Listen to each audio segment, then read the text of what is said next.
Well, hi there everyone. Today's recipe is for the custard mix of a French toast casserole.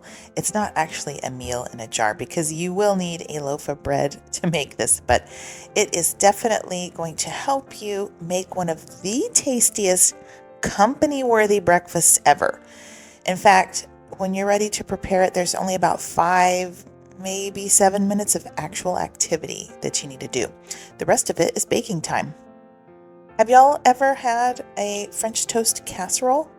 It's so much easier than traditional French toast that you cook on the stove, and the flavors are exactly the same.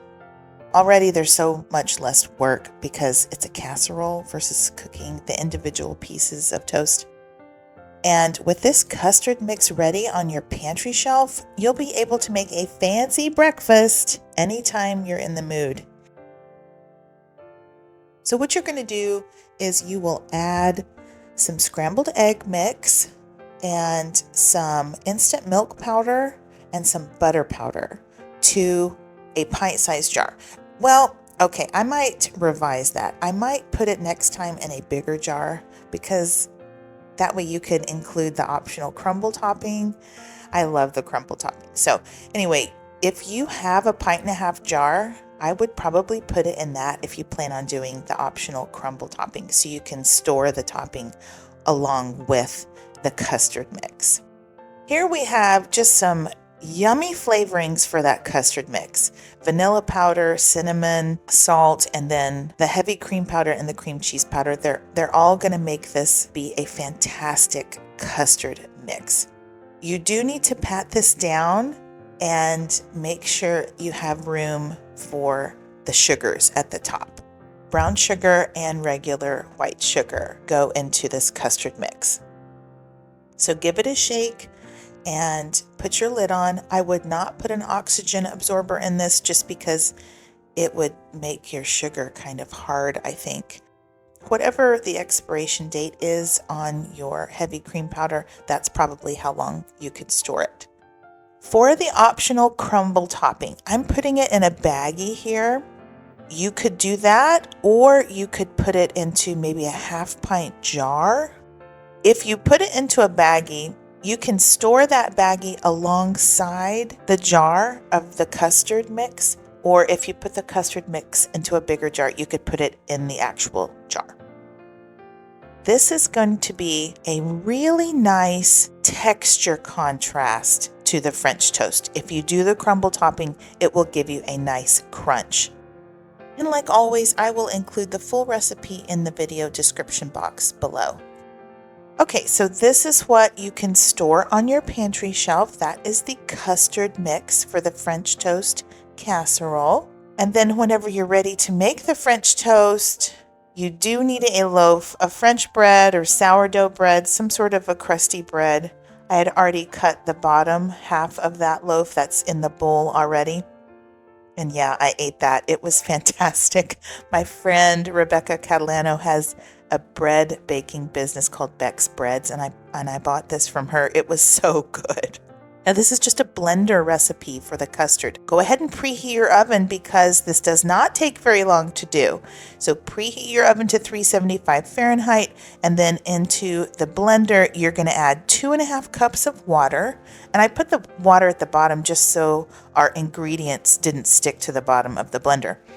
But after you add your water, then you can add the contents of the jar. This is our custard mixture.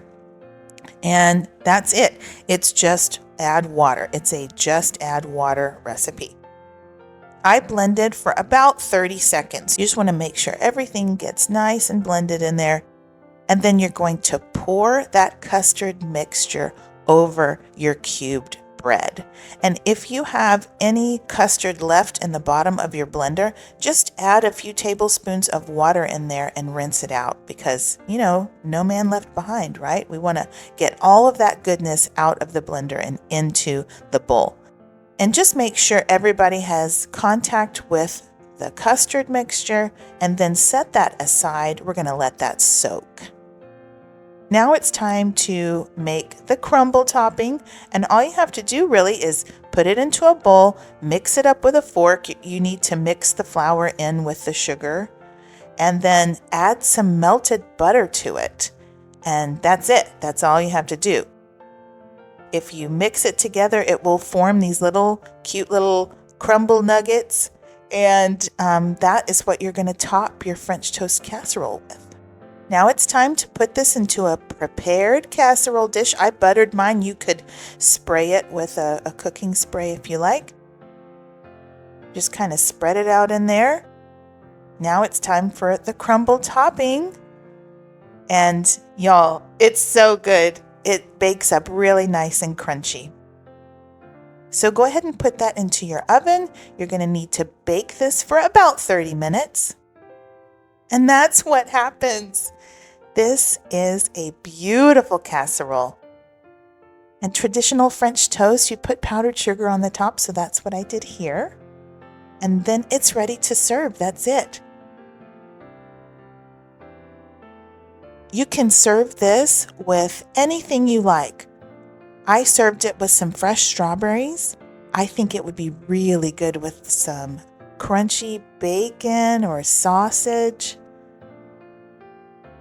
And if you want to, you can gild the lily and add some maple syrup to it, which it was fantastic. I loved it. But there you go. French toast casserole made with our delicious scrambled egg mix as a custard base. And I completely ran out of light here. My pictures are not very good because we ate this for dinner that night and it was dark outside. The pictures aren't good, but the casserole is fantastic. We loved the flavors. It's company worthy. It's really, really good. It's so nice to have the ability to make these jars, keep them in your pantry, and have them ready for you whenever you're ready for them. Okay, guys, thank y'all so much for watching. I appreciate you. Y'all be blessed. And until next time, y'all take care and keep thriving.